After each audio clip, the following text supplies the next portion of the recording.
Welcome to Season 2, Devastation 22's Let's Play. I'm Devastation 22, and I will be your host. Well, I've been hard at work, and as you can see, I have found a village, and I have secured it. Good luck with it, buddy. Learned a few things from the last one. First is this right here. Food. Should have been eating cooked steak more than I did. Well, this is probably getting a little loud, so we'll move out of here. Should have been eating more cooked steak than I was.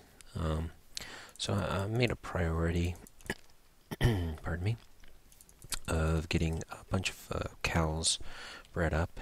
And one of the first things I plan on building is going to be an auto feeder. Unfortunately, yes, we're going to need some redstone. But once I get some redstone, I'll be able to make that, and then we'll be breeding lots of cows. And as you can see, I've got lots of food that wheat, my flax, my potatoes, and found some corn stalk, or corn seed, and so grown some corn. Corn actually gives you two different types of food. Well, I guess you could count it as three types. So you have the corn, which you could eat. It doesn't give you much, as you'll see. You know, it gave me a haunch, but that's not a lot. You can cook it, and it will end up becoming a cob of corn. And then you can actually take the seeds and cook the seeds, and it becomes popcorn. And the good thing about that is that, one, you can eat this on a full hunger bar, because it gives you a speed boost.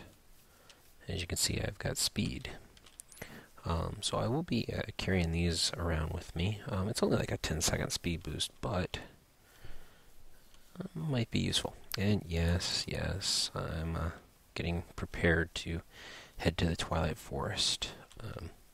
Should have known that was going to happen. I mean, come on. It was a big secret in the first episode, first season, but now you knew it was coming. I mean, really, you knew that, right? Of course you did.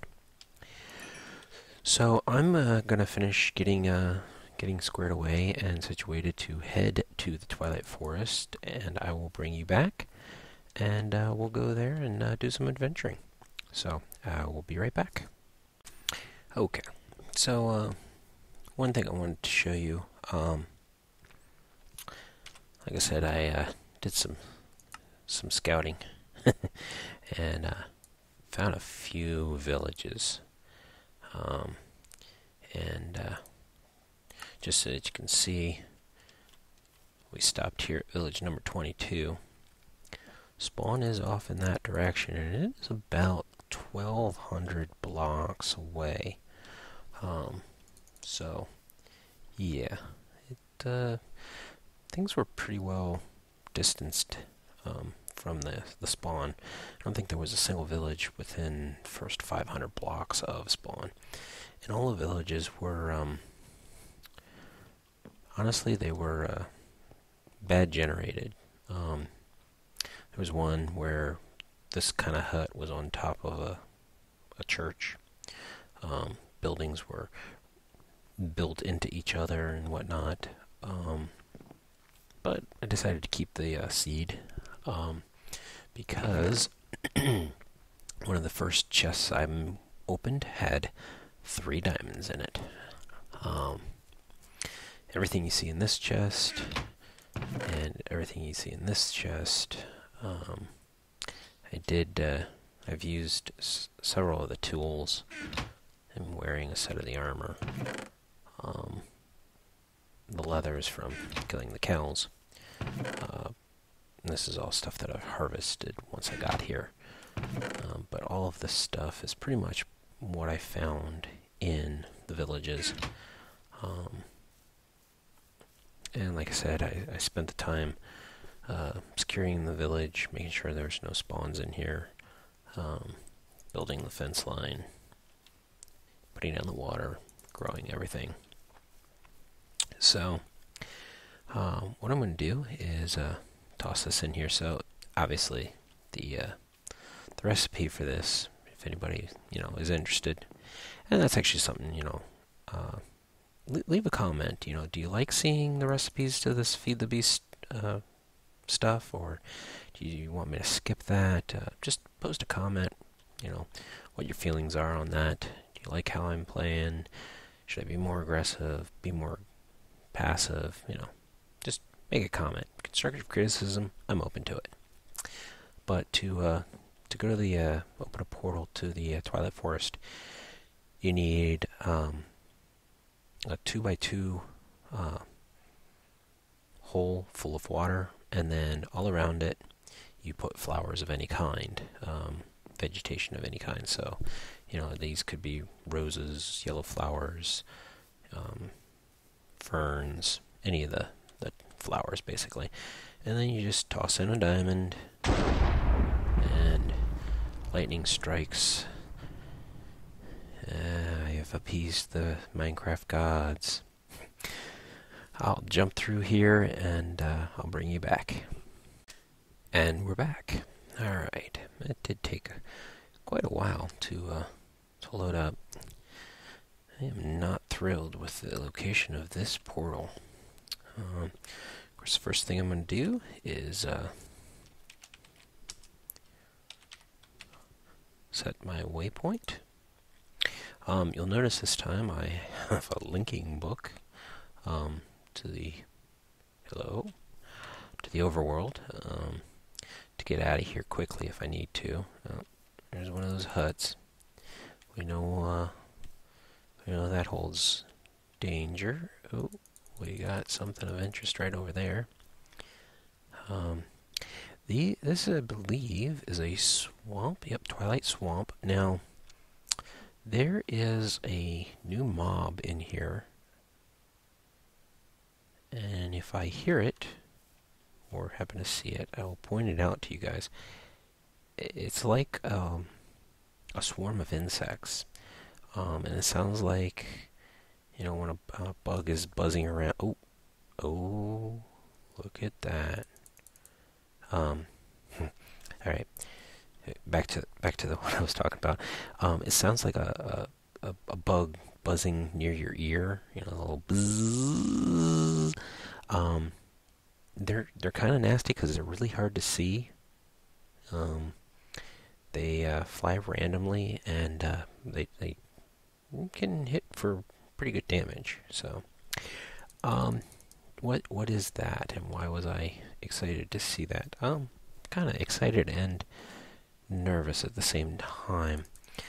So, if you remember in Season 1, I made that map, and as soon as we find a raven, I will kill it to get its feather, and we'll try to make another map. But on the map there was a little king-looking symbol, and basically this is what that is. That is a keep of sorts, and I'm going to try to disable this while I'm talking. It's a keep of sorts that there's a lich in. Ooh. And he is very sweet. We can make that now. He is actually very difficult to defeat, in that you have to... he'll shoot things at you. You have to bounce them back and hit him. Meanwhile, he's spawning all kinds of other things to attack you and whatnot. And it's a pain in the butt.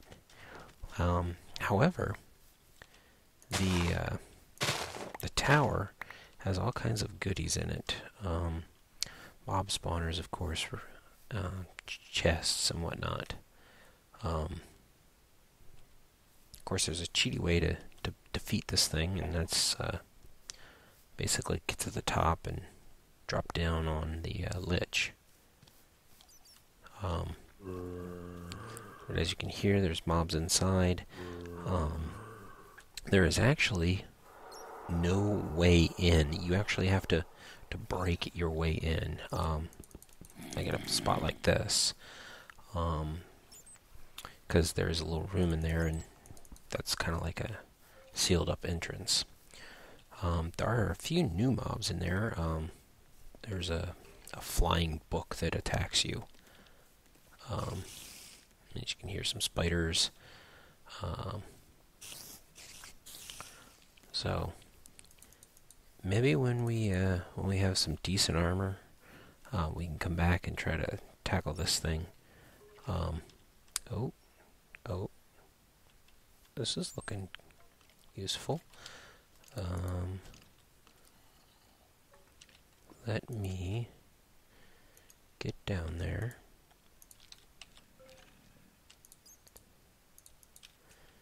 And get some of the stuff I hear lava. Whoa. Yeah. Get some of this stuff. Red's aquarium. Not gonna mess with. Now, I know I didn't get to go over some of the new blocks that I built.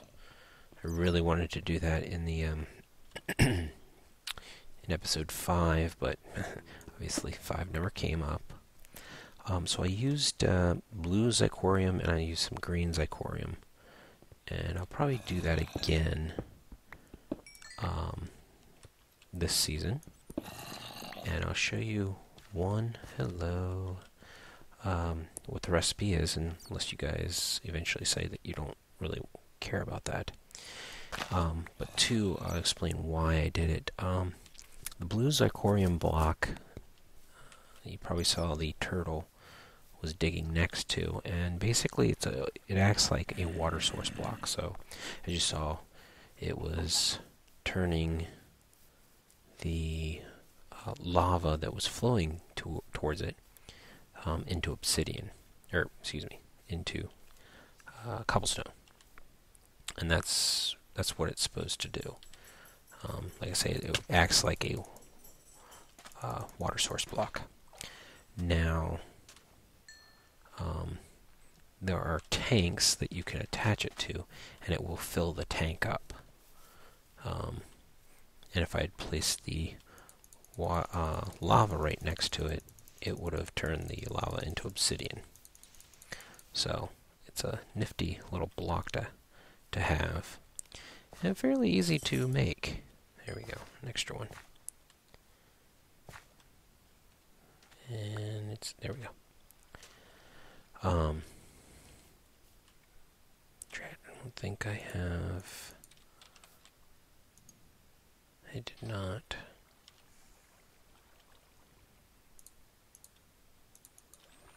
Alright. Trying to get some more saplings for these rubber trees. I found one, and that's why I planted it, and got 2 more from that one. Going to be making some machines, so I'm going to need rubber. So I think I collected one. There we go. There's I think a second one.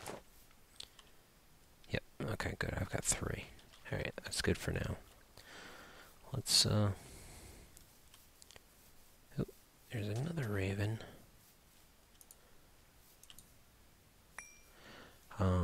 The other block that I made was with the green zirconium, and I don't know if any of you noticed, but the sugar cane was planted in the middle of the village. Basically, there was no water near it, and basically the green zirconium soil block works as a tilled soil, and you don't need to have water around it. it also... I don't need you, so you can live. Oh, this is not what I was thinking it was. Drat. It will also decrease the growth time for whatever crop you put on it.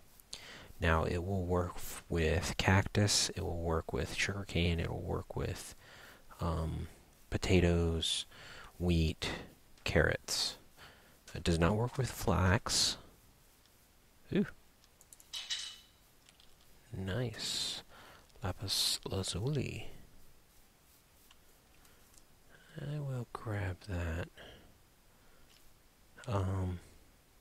There's another one. And another one. Interesting. Yeah, see, these trees are huge. You can grow them. You need 4 of a particular sapling. The sapling does drop from the tree, but it is so rare. Yeah, good luck with that. But yeah, it's a 2x2 plant of the saplings, and you can bone meal it, and then you're gonna take damage more than likely because it's obviously bigger. Let's see, I'm paying attention to my hunger again. Meat. They're actually hollow in the middle here. Yep. And they have vines that lead up one side of them. Well, here, let me give you an inkling of an idea of just how tall these things are. We are at Y32, and notice that that's sea level here in Twilight Forest. That's why coming here is very useful, because you don't have that much to dig through, and if you find a ravine, you're getting down to diamond level very quickly because it's only 20 blocks down instead of 40. So if we come all the way up here,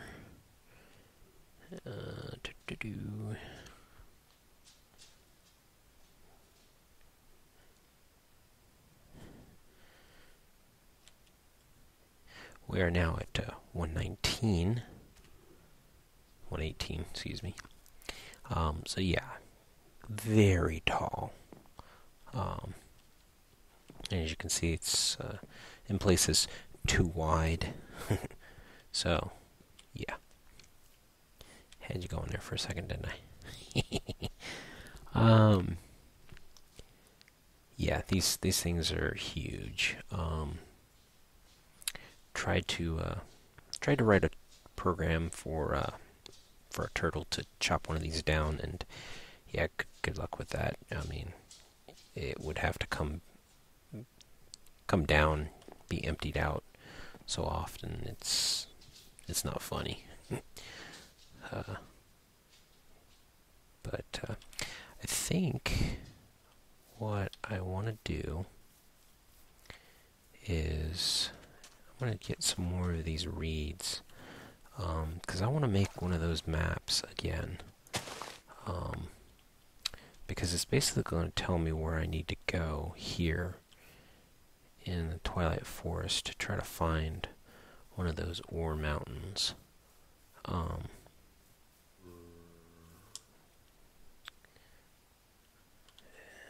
And oh yeah, one of the other things that I learned is going to try to get nano armor very quickly. You know what, there's some more green. Alright.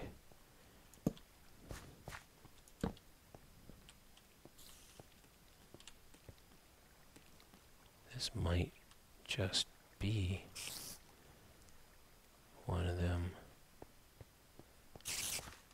Sorry, I'm paying attention to the noises. Oh yeah. Hello. Basically, this Twilight Forest version of Cave Spider.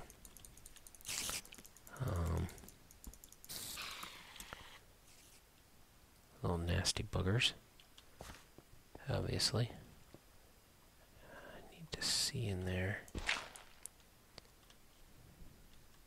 Oh, yeah. Alright. I know I wanted to leave. See, this is what happened last damn time, too. I said I should leave, and I didn't. But I didn't get it on camera. So, you know, at least this time if I die, it'll be on camera. How about that? Yeah. You know what? Screw you. I don't need to deal with you. Yeah, I see the iron. I don't really want... I will need iron eventually, but right now I want that redstone.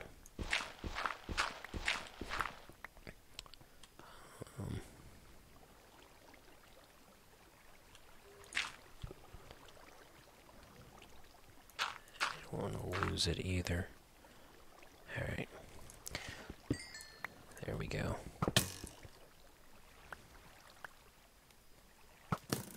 Where the hell did that come from? Bastard. Alright, well. Oh, Jesus. That freaked me out. Alright, so. Oh. See, I'm not getting out of here. It's gonna happen again. Just one more block. Yeah. Alright. Time to go. I haven't overstayed my welcome. So let's keep it that way. But also let's mark this. POI. And you're probably wondering, what does POI stand for? Point of interest. At least in my mind, that's what it stands for, so that's what we're going to go with. Oh, I'll need some sand for the glass. Because, hey, we've got the redstone, we might as well make the turtle. And we've got the diamonds to make the pickaxe, so hey, I mean, we're doing really good. 10 reeds, not enough. 17, 20, good. 17 reeds, 20 sand, sorry. And there were some more reeds somewhere, yeah. So I grabbed that green zirconium. I'm going to try to make some more of the farm soil. And I'll be planting reeds on it. Because I'm going to want books. And the more maps that I can make, the better. I mean, like I say, they tell me where there are things of interest, such as Lich Kings, Nagas, Hydras, all of which with the right armor will be easy enough to take. Oh, see? Right there. Oh, that's 2 of them. And I'm poisoned. Alright, I don't know if you can see it with all the little particles going on. Hold on. There they are. These things are nasty. And very hard to see. And I've got hunger. That's what they do. Okay. So, I didn't hear them though. Saw those shadow. So yeah, that's the nasty thing in swamps here. But I survived. My hunger's up. I want to get some more of this. Wow, there's 2 of these things.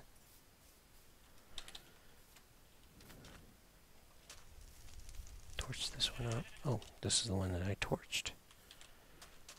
Okay, well then, let's go torch this one up. You know what? It's far enough away. Yeah! You. No. Done.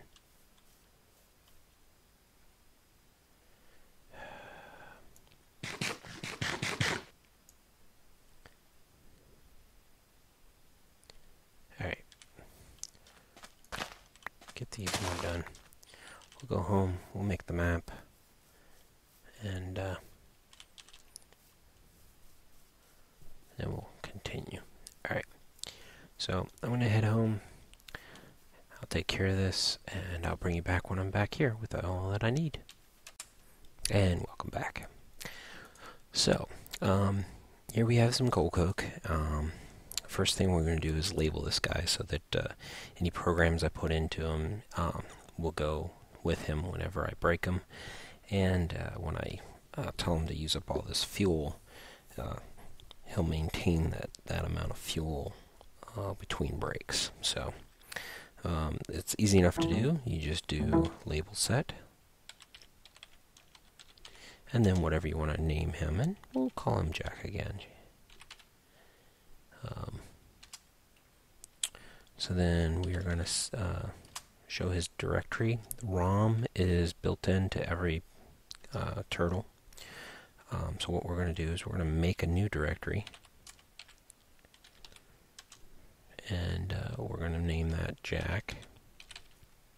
So if we get a couple of different turtles going, we can name them, and then when we type dir, we'll see that this one's Jack, and any new ones we get will be labeled obviously something different. I believe it is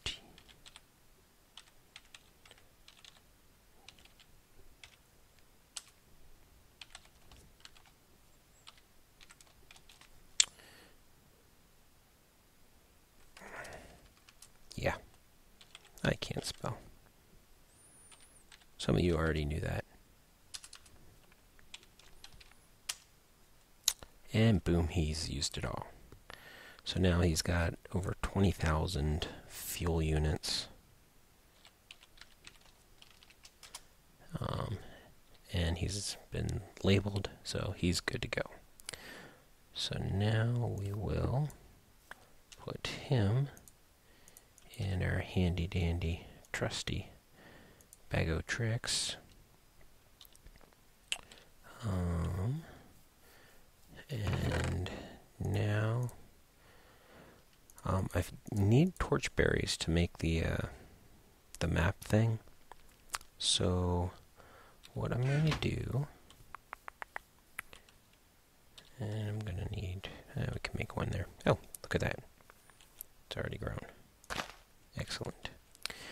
And it's kind of hard to tell with just two there, but the increased growth rate for one deep is not that much, but again, anything that makes stuff that grows a little bit faster is nice. Plus, I don't have to go putting water all over the place and lily pad it up so you don't fall into the water. Basically makes it a lot easier for the sugar cane. Not to mention, you know, any other crop that you could have. Oh, there it is. Just makes it a little easier.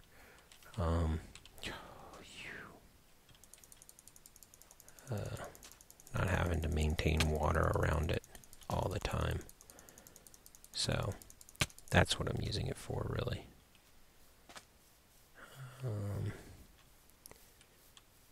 Now I've got one diamond. If I get another one, I've got a significant amount of obsidian. So one thing I could do would be make a enchanting table. I want those torchberries.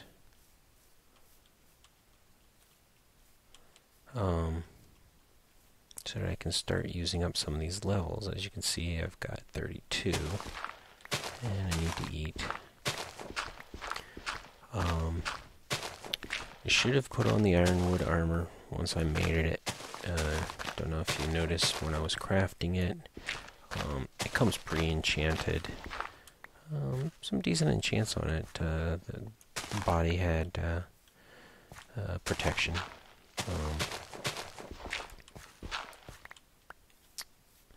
And whatnot.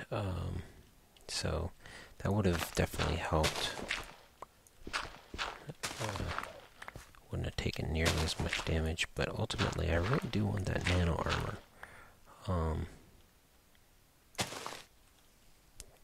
Drat.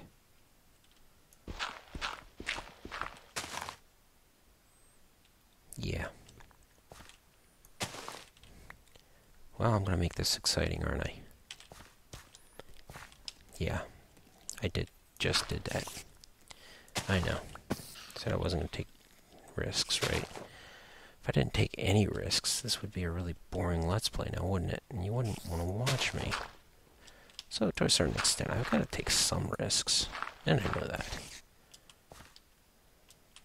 And I should be able to, take acceptable risks. I mean, that was a simple enough jump. And there are a lot of spiders dying. Oh, and I didn't eat. Dang it. Come on, Tom.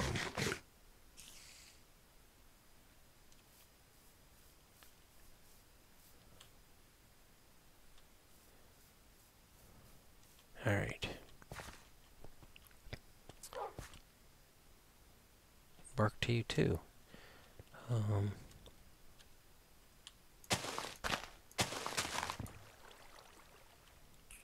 This is good. This is good.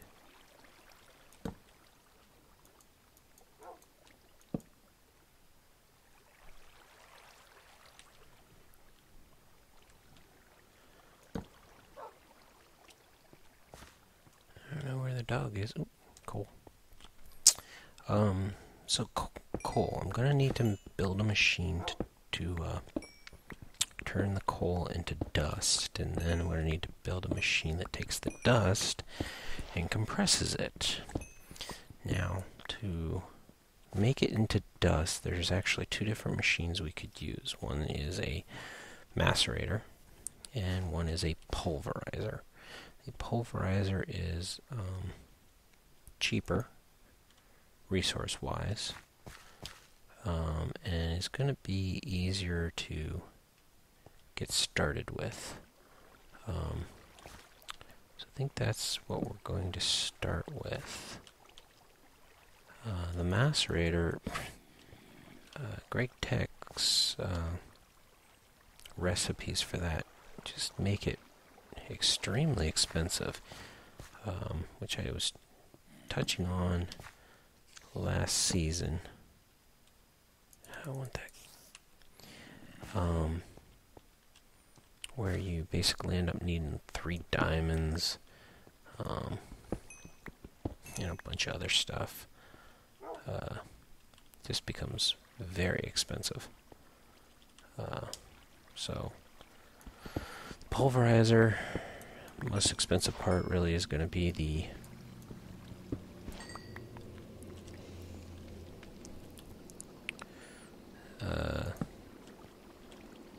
four pistons that you're going to need to make. Well, you're not making it, I am.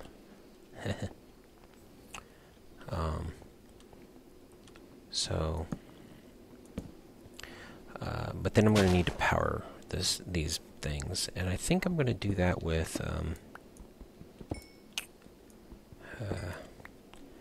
well, that one I can power with a Stirling engine.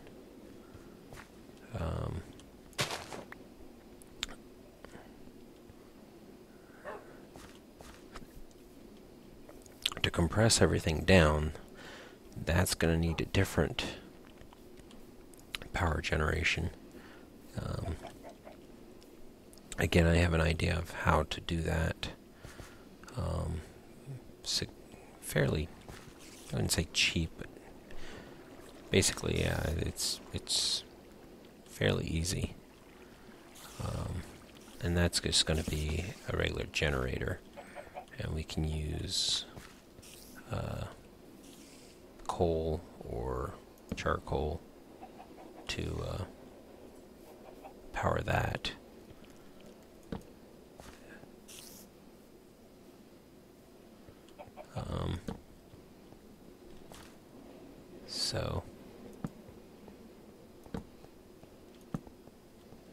And then, of course, once we get the nano armor, we're going to have the right kind of thing to charge it. Because what it basically will do is it'll take a charge and store the electrical energy in it. And when I take damage, it will take the damage from the electrical energy, the stored electrical power. It will remove some of that, so I won't take damage, but the suit will, or the armor will, lose some of its charge. And that's how it basically, you make it once and you just recharge it whenever you're out of power. So very useful. It's going to take a lot to make. Will make me invincible, but it'll definitely make things a lot easier. So, and here's some more of this stuff. Like I said, I can use that until I get the nano up and running. Copper. Oh, we need copper. A lot of the machines require electrical circuits, which basically copper and rubber.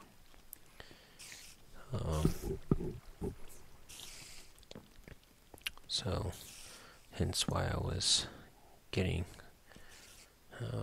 rubber trees started. Because I was going to want the rubber from them. So I'm going to go check the time on this, and I will be right back. Alright, I'm going to need to wrap this up, so I just wanted to show you me making the map, and that's how it's done. And boom. So, what I'm going to do is, I'm going to end it here, obviously. Wow, lots of stuff here, so good.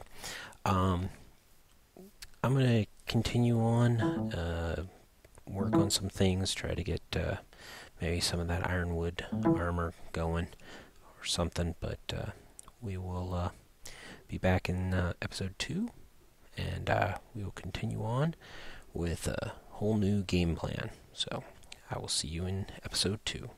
Thanks for watching.